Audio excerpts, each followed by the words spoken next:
Hi, my name is Gordy Hogue, and this is Community Connection. Each of us have stories that help us understand each other and help to bring our community closer together.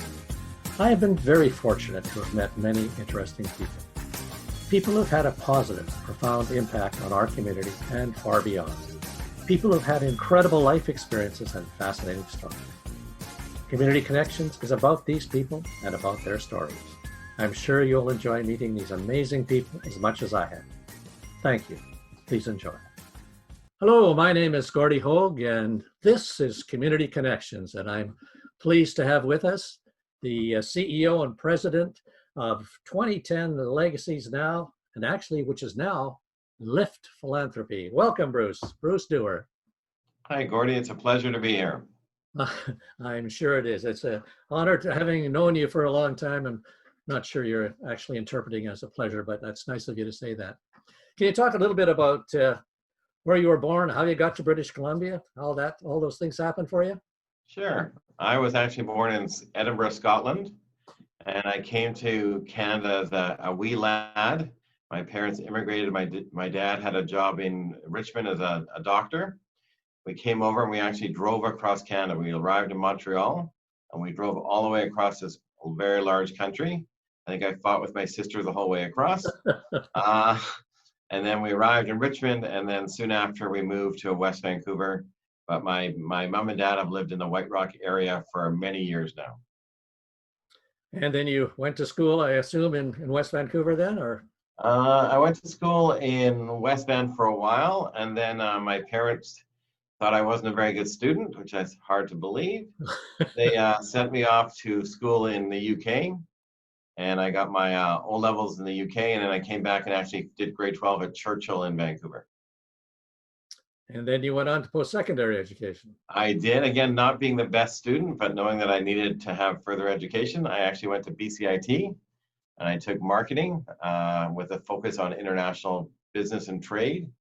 And when I finished my 2-year diploma, I actually set up my own consulting business doing international trade into Asia. And then after about a year of that getting going, I then went back and got a double diploma in transportation and distribution, and then consulted for 10 years into Asia, helping Canadian companies go to Asia and helping a lot of Asian companies coming with their products and services to North America.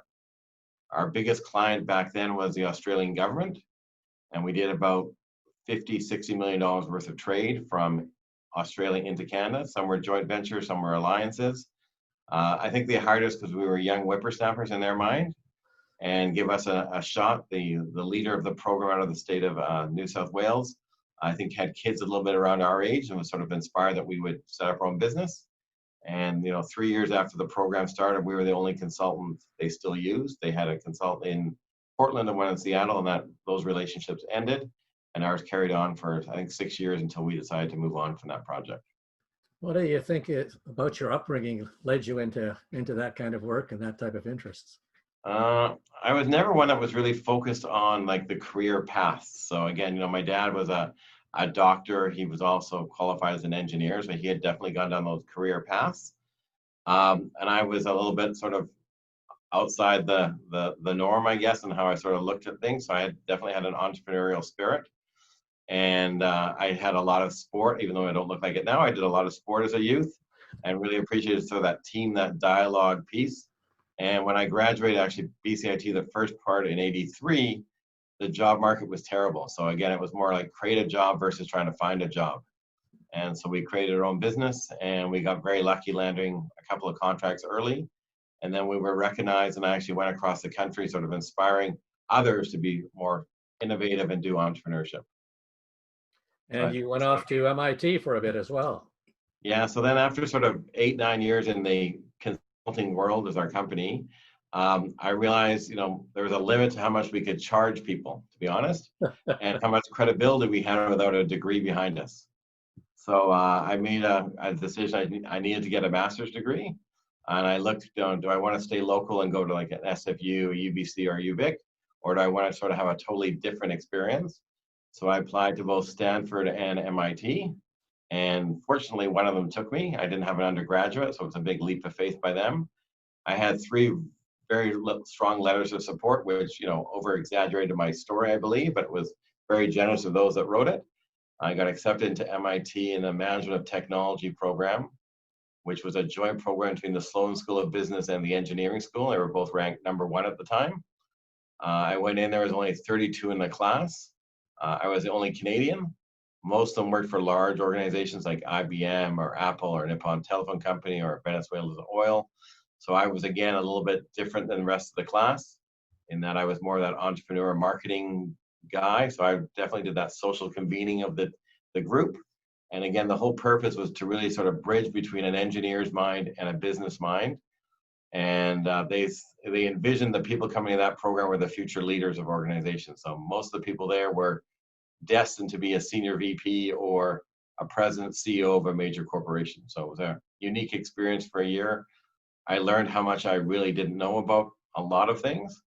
And I had very generous classmates who would help me quickly learn calculus, because I'd never taken calculus before. And I needed that for a base for one of the, basic programs you had to take in the curriculum. But it was a great year. I made great friends, and it's now been a long time since I graduated, and I was just on a Zoom call last week with 5 of my classmates, just sort of catching up. We had a little investment group together, so we've kept those relationships going, which is great. Yeah, that's very neat. And then you got into a little bit of political consulting, and well, I came back. I had some job offers in the U.S., but I really wanted to come back to BC. This is definitely my home, and I felt I wanted to really contribute to Canada and Canadians' economy. And I came back, and I did start looking for work initially, and anyone that I liked didn't like me, or the ones I liked didn't want to pay me what I thought I was worth. So when I wasn't really finding the right employment I wanted, I'd opened up my company again, and I was fortunate. The day I reconnected the phone, I had a client from Australia call me and give me new work, which was great. And then I never did political consulting, but I definitely realized the importance of government that I had before I left BC. The importance of public policy and how that can make a much bigger impact on life, both at the federal, provincial, and local level. And so I really looked at how do you leverage that opportunity a little bit differently that maybe businesses don't take advantage of, or quite often not-for-profits or social enterprises don't think about. So in my work, I started engaging and looking at some major issues in British Columbia. One was the downtown east side and the whole Vancouver agreement there, and how do we take that to another level. And there's some amazing programs that quite often fall off the table when there's a change in political leadership and that it doesn't fit. So how do you rebrand and carry on that good work and allow everyone to sort of carry that on, win or lose, whoever created it before. So I sort of fell into that space, and I came in and did some work in the government around trying to drive some bigger social change off the downtown east side, and tied it to the Olympics to make sure that the games in 2010 wouldn't be just about a party for 2 weeks of the rich and famous coming to Vancouver, but we could really drive some social and economic benefits off the games for the whole of the province of BC, but also in particular the downtown east side, that it wouldn't be cleaning the sweeping the streets and painting a picture that wasn't true, but really being honest about the issues in Vancouver and how we're dealing with them and approaching them. And ultimately that became a best practice model for the Olympics in terms of being able to make sure that we're looking at the needs of the society, the needs of the community that the Olympics are being hosted in. So you became a poster child for that model. Well, not me personally. Our work definitely was the poster child, and it was interesting that when we were, when the bid was on, we did a lot of work looking at what other bids had done and what have they delivered coming out of these games. And a lot of cities had promised a lot of unbelievable social benefits coming out of games, but when the time gets tough and the budgets get tight, like they do in all major events, those are the things that fell off the table. So, after our literature review and talking to other host cities of major events, we had a really determined strategy that this really would leverage big benefits to the province of BC. The government of the day, and actually, it became non-political as work, and that it really benefited British Columbian citizens across the whole province. And we really made sure we, looked at literacy, arts, volunteers, accessibility, everything that was important to communities. And one of my big learnings from that process was, when we went out in the bid phase to talk to communities about how they could benefit from Vancouver and Whistler and the province hosting these games, we asked them to sort of come back with the 3 things that they would like to leverage or see from these games. And I was really fearful they'd all come back with the exact same thing. And then we'd be challenged. How do we deliver that with our partners, government being one of the biggest partners? But again, communities are much smarter than me. They looked at what their plans were, what their needs were, and they all came back with something that was unique for their community. So it could be leveraging, Prince George really wanted to leverage health and tie that to the university that they were building up there, and how do they expand that component. Others in Vancouver Island really wanted to look at sport tourism as a benefit for their community and take advantage of the Mount Washington and other assets they had over there. So they all had something slightly different. And by hearing that, it made us, shape what kind of initiatives and programs we move forward on. And I think it also resonated with the government in that we were another link to have those conversations with community, find out what they really do need, and engage, throughout the community, not-for-profits, local leaders, and others to really come up with creative solutions. And then one of the pieces of work that came out of that is, when we transitioned to Lift Philanthropy Partners in 2011, we did some work with the province as our key partner, but 25 other partners to look at BC ideas. And that was to really try and find from the community level and the grassroots, what are some of those innovative solutions that are being created to deal with health, social, and environmental issues in your community. And through that, we had, I think, over 460 applicants, 55% from outside of the Lower Mainland, so really getting good community engagement. And then there was a awarding of $270,000 to these innovative ideas. There was about 33 that got awarded. And again, it was really those grassroots solutions, which again, that's where the really good, meaningful ideas come from. The more we can talk to community and hear what they're thinking, what they're doing, because quite often the bigger programs don't resonate at the local level. And people have to be innovative to create new solutions. So our work as 2010 Legacy now was seen as the IOC as a best practice. You can see the IOC has also shifted. Back when the games were hosted in 2010, the real feeling was, what can, the city do for the Olympics? And now the motto of the Olympics is, what can the Olympics do for your city? And I think we were one of the first to push that sort of different agenda. And you saw that happening in London after us. And then it sort of didn't resonate so much in Sochi and some other places, but now with their Agenda 2020, it's about cities first. So every bid needs to say, how is this really going to benefit them? And if it doesn't, they shouldn't go after the game. So that was a great learning that we shared. And then we took all those learnings in our decade of work around the Olympics to the LIFT model, which we launched in 2011. And I think the value that you're reflecting in that is that a community's good idea is way better than your great idea. Oh, for sure. Community idea is better than any idea I have. But again, it's better than anybody's idea, not just you. Yeah, but the part I like is, being able to convene and setting a table for a conversation where someone comes on and throws an idea on the table and no one judges it. They just keep adding to it. Yeah. So it's yes and, not yes but yes and keep building off that idea. And I even remember when we first set up 2010 Legacies Now, we had a team meeting and an idea came on the table and I thought it was the best idea in the world. And it started as we went down and it came off the other end of the table. I could see a little bit of my idea in there, but what an unbelievable strategy or plans we had now in place that were much more robust. And I think, communities are hungry to be involved in the conversation. I think too often people jump to solutions that they create in sort of, the saying of sort of Eiffel Towers or, those white, monstrosity buildings in an urban center, and especially rural communities want to have a different conversation and they have a different reality and, different needs for their citizens, and citizens have decide to live there for different reasons than being in an urban center. So you need to have those conversations and take the time to hear that and then create, better solutions, but also then looking the other way, what can we learn from rural communities to bring back into the urban center, which I don't think we do enough of that as well. Have you found a process within those meetings that helps you work at an idea and allow it to grow with the context of dealing with people? Yeah, the big part is actually, really making sure that people coming into the meeting understanding that they have an equal voice. And so what happens too often in meetings is the bigger player speaks and people go, oh, I got to follow them because they either have the money or the influence. And if that's the idea we got to buy into, we will. It's really setting a place where everyone has an equal voice. Doesn't matter who you are, where you come from, but it's a good conversation. And playing that role to remind people to build on the positive and not be criticizing the minute they hear an idea and trying to shoot it down, but how do they build from it? So again, the other part is to try and get a really diverse group around the table. If it's the same people with the same sort of approach, you're not going to get any innovation at all. And so again, it's how do you get the right mix, setting the right conversation, and really modeling it all the way through, and doing a lot of, in our case, we do a lot of breakout groups, brainstorming, whiteboarding, really allowing people to create an idea. That's interesting. I find if you've done it correctly, when people put an idea on, and later on when you go back to a voting or a ranking, quite often they don't vote for their own idea because they can see a bigger solution or a better solution will get them where they need to go. And certainly creating a culture like that in an organization is so important.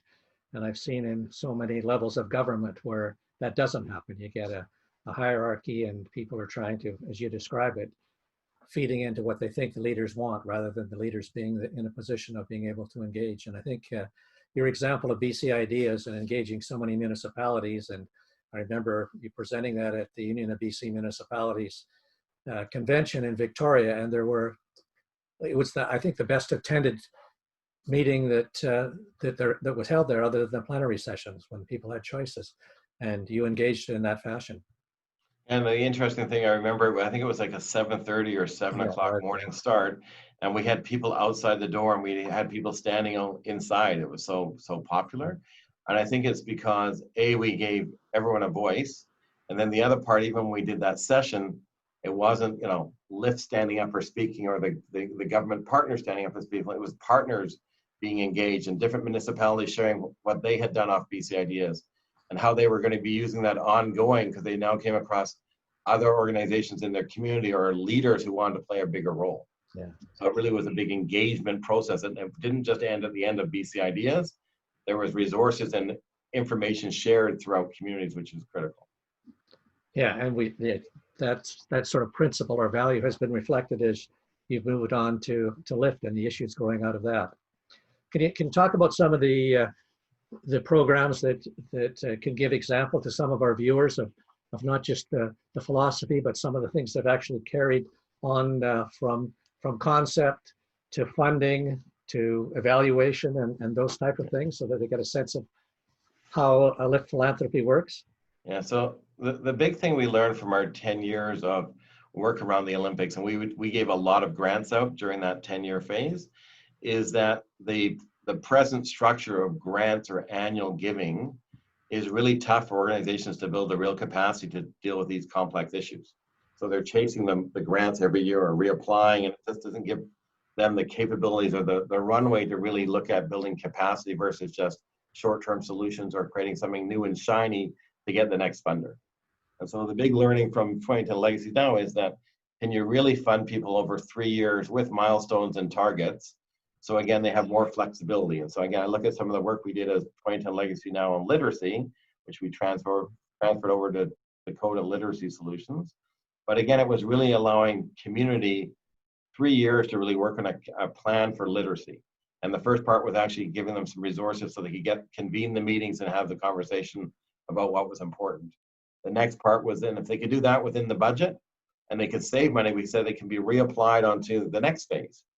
But again, they need to share the learnings of how they did it more efficient, more effective, so we can share it with others.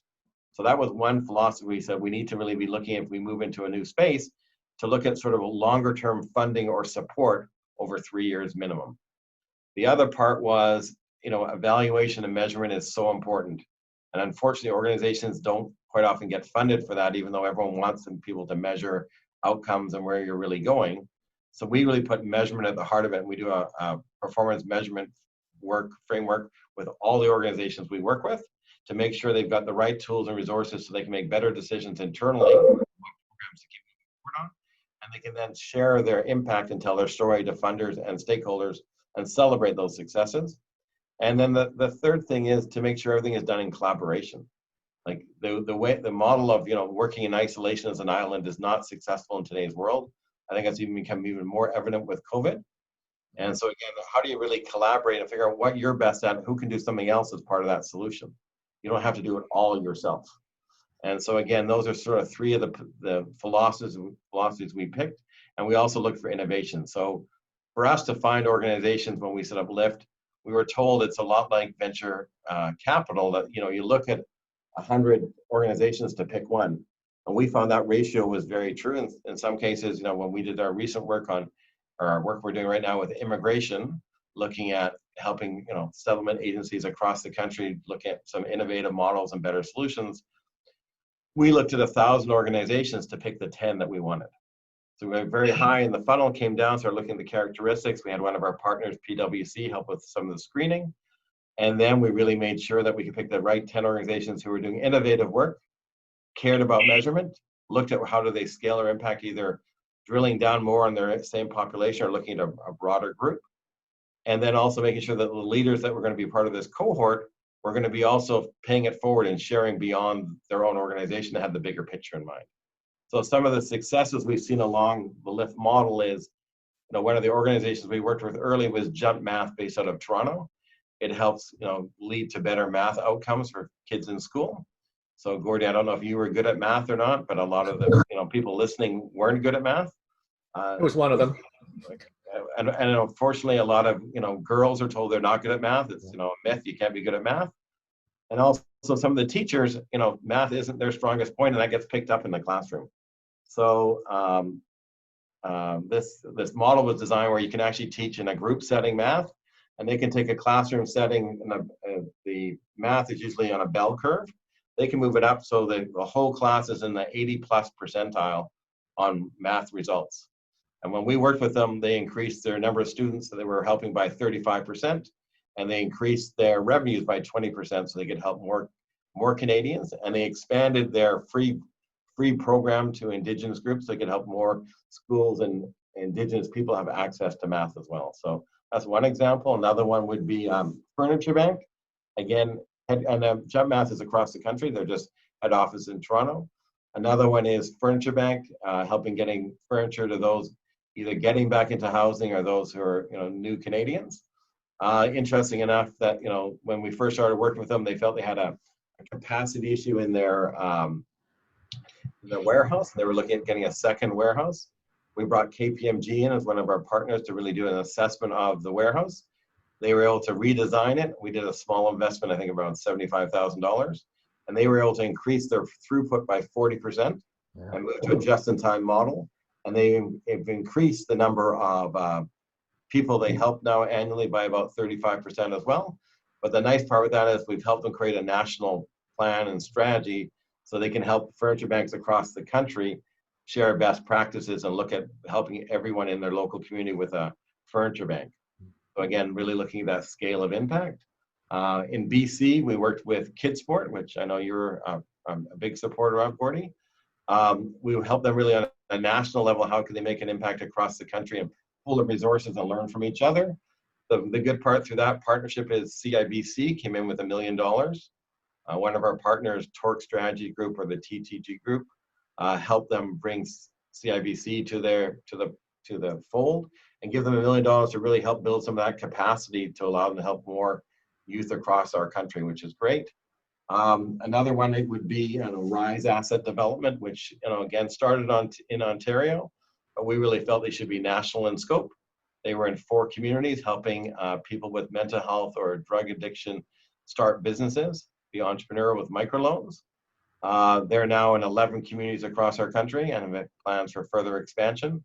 COVID may make them slow down a little bit, but they know there's going to be a bigger need for mental health supports coming out of COVID. So they're really positioning themselves and how they can help more Canadians. So we really go in there and look at where the organization is and what are sort of their dreams and hopes. And then we design a plan of how we can help support them in the planning, but also bring in some of our key partners who are pro bono or low bono to really help them with, you know, Blake's and some legal work or national public relations or whoever it may be, to really give them that added support they really need to go to the next level. And I noticed that one of your monikers is that Lift is passionate about making a better Canada. And can you talk a little bit about how you've done that from BC across Canada and some of the things you've contributed to internationally? Yeah, so no, you know, we're definitely supporting, you know, Canada as a whole. I think one of the sad challenges in Canada is that we quite often look at things on a provincial level. And so, someone in BC will be working on an issue and there's someone else, another group working in Saskatoon on an issue. And we don't share information, and we should be sharing and looking at how do we get better solutions for all Canadians. And so the one part, and that's one of the reasons we decided to be national and not just be provincial, is we felt we needed to be a body who could move in between and try and connect the dots a little bit differently. And so again, when we work with organizations, we really look at, how can they share and communicate differently. And that's why we set up a cohort model. When we first started, we worked with individual social purpose organizations, and we call them that because they could be a not-for-profit, a social enterprise, or another form of body. But again, we do it in a cohort. So again, when we have a conversation, we have the CEOs together, there's someone in the Maritimes talking about what they're doing at that provincial level and what some of the policies may be. And there's someone in, Alberta. And so again, you get much more rich conversation, and you can really impact policy, which we think is important. We've done some challenges with the federal government on health. And the areas we focus in on are health, education, and skill development leading to employment. And we really want to help the most vulnerable. So, it's really, how to share and being that convener. And our team, we've got an interesting makeup of a team, and luckily we've got a very talented team, but they're really good facilitators, and they're good around asking the tough questions and becoming that critical friend. Because, again, Gordy, I've seen some of the clothes that you wear out, and, I can see you don't match things. I know you say you're colorblind, but again, it's telling the friends, be careful what you wear out. So again, we try to be that critical friend along the journey and really encourage, but not trying to be the experts in their area. We want to bring the business discipline to them and more accountability. So, and you've applied that principle across Canada in terms of coordinating, and you've done a fair amount of speaking outside of Canada. So does that same principle apply internationally in terms of being able to look at and learn from each other? Yeah, it's interesting. We did a lot of, as we did a lot of work on the Olympics, and now I'm now an advisor to the International Olympic Committee on legacy planning and impact. When you look at, the Pan Am Games going on in Ontario, they didn't want to talk to us from BC. They had their own solution. But when you go international, people are really willing to hear and listen and come without any bias to sort of those ideas. So again, I think that's another part that happens in Canada, and it happens in other countries as well, where you want to be sort of the best in your country, realizing we all need to help each other. And so when I go international to speak, or I'm on, webinar conversations, people are open to that dialogue, and they just see, how can I take that information and then apply it in my context? So that's the part that needs to be done by the local community. No one can come with a solution and say implement it. It's not like a franchise for, a Subway or Chipotle. There's got to be that community connection. Who's going to own it? Who's going to, make it happen? And again, we're really encouraging our social purpose organizations not to go and reinvent the wheel and set up a new organization in each province if they're expanding. But can they find a delivery partner to work with who's got that local knowledge and expertise and can bring that flavor of what needs to be adapted to make it successful? So again, I find that, internationally, it's the same conversations. Yeah. And, again, the part I need help is on those translations, because I have trouble speaking English, as you can tell. So just imagine when I'm speaking in Paris or Beijing or Tokyo or something. So again, it's around that translation and being sensitive to culture.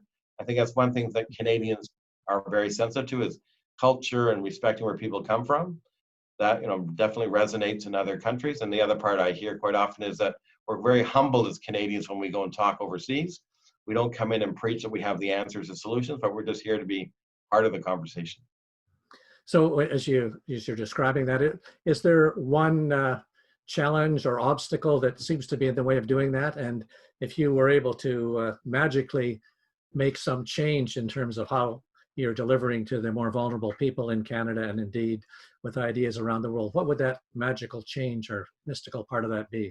Well, it's interesting. It goes back to some of your earlier questions. Did we get involved in public policy and that kind of work? And I think the biggest challenge is, the biggest funder in the spaces that we're talking about and for vulnerable Canadians comes from government.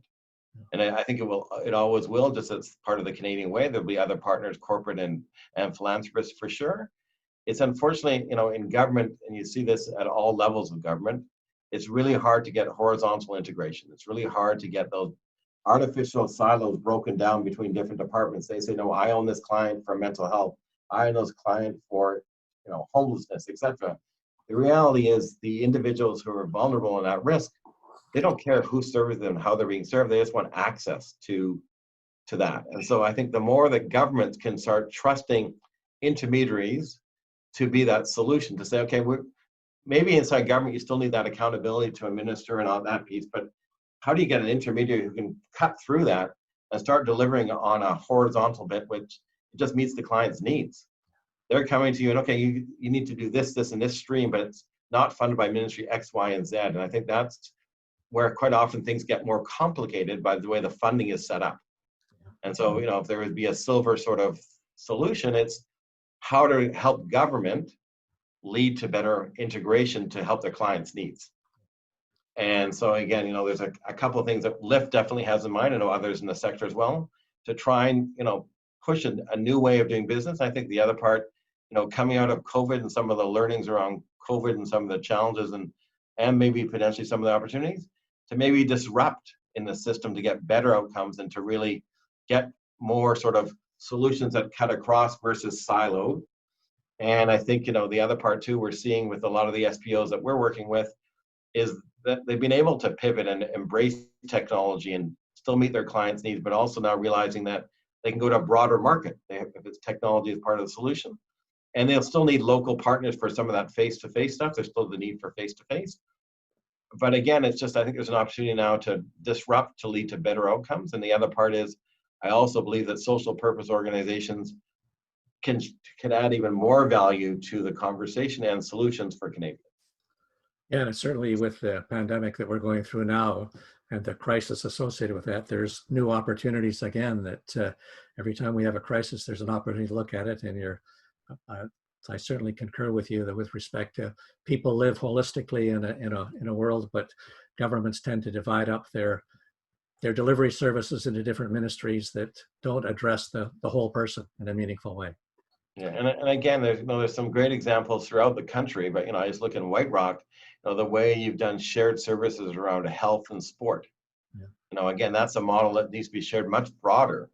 It's working really well in White Rock, but again, how do you get other communities to see that, and how do they set it up, and what does it look like? And again, with COVID, that there may be even more opportunities for sharing in a different way. Yeah. So again, it's how do you share those in a way that people aren't feeling threatened that you have to follow it, but you can move it forward, and then how do you make sure that those who have really spent so much time investing in it get some benefits back as well? So shifting to a slightly different topic, can you tell me how your Frisbee golf is doing? My Frisbee golf is terrible. I haven't played for a while. I have had no luck in getting it as an Olympic sport, so I don't have to worry about not making the podium or the Canadian team. I still think it's a great way of exercise to have, again, social conversations. It's just like golf, but using a smaller platform. There's still some good golf courses in BC. I know one of my sort of dreams off pointing to legacies now that we could have Frisbee golf across our province. But again, that goes back to where communities know better, and they had some better solutions for physical activity and movement than maybe my idea for disc golf. Well, certainly you embody the notion that we learn through doing, and it's not through through theory, but the theory allows us to inform the things that we're doing. And you and Lift have been an incredible leader in this province and in this country, and indeed set examples around the world. And you've been the pivotal part of that. And on behalf of all of the people of our community and indeed our province and country and beyond, thank you so much for that leadership, for all that you've done to make more vulnerable people feel more engaged, be a part of, and changing society and going to communities where that start. We didn't start with countries centuries ago, we started with communities, and in many ways that's still the foundation of where we are. So thank you so very much for being part of Community Connections. Thank you for joining us today on Community Connections. Please tune in to our next show as more amazing people share their wonderful stories. If you haven't already, please click on the red subscribe button below, right down there, and view our updates. Feel free to leave any thoughts or comments that you may have. We're always trying to do a better job of connecting this wonderful community. Thanks again for joining, and until next time, keep connecting. Thank you.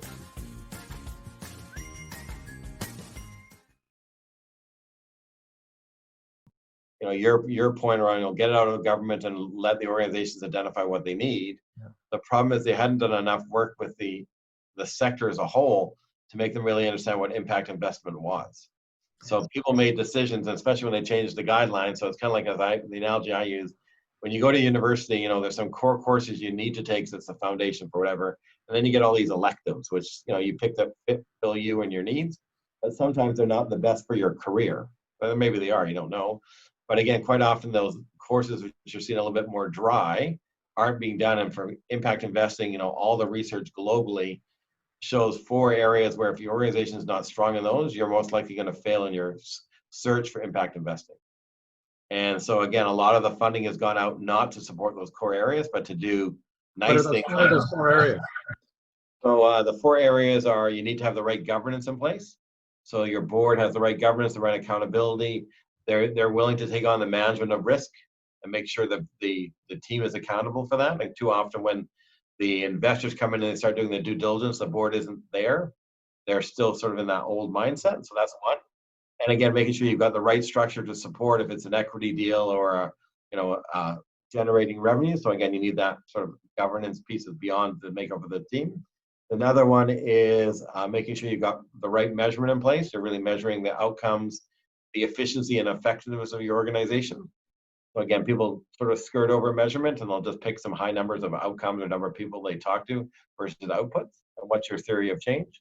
Another one is, again, your financial capabilities on managing your organization, cash flow, all the challenges we're seeing with COVID. Yeah. And that ties in a bit with technology. And then the other one is really making sure you can tell that impact and share that story to engage investors. And also the whole thing all ties together around the need for a diversified portfolio funding. So you can't just go, well, I was reliant on government and now I'm going to get someone to come in and say, I'm paying for impact investing and I'm going to come in. They want to know you've got a good balance of portfolio. So if something goes sideways, government or a sponsor, you're still going to be sustainable as an organization. And so, we are now leading to sort of portfolio discussions versus diversifying your revenue. Because again, as you know, if government gets excited and they come in, they add another 0 to your fund, you've done all this work to diversify. It's never going to make that really diversify. You're just sort of hedging against it. So those are the areas that all the research, both in the UK, US, and some other places, are really coming up with over and over again. And so again, those are some areas, because again, they change things both with COVID and before, that people are now, okay, I'll just get a business plan done for my idea, but they still got some fundamental challenges within their organization. Or, I want to do a rebranding that help better position us to get the money, or I want to do X, Y, and Z, but they're missing some of those real basic foundational stuff that's going to make them, when they get the pressure test, make sure they don't blow up.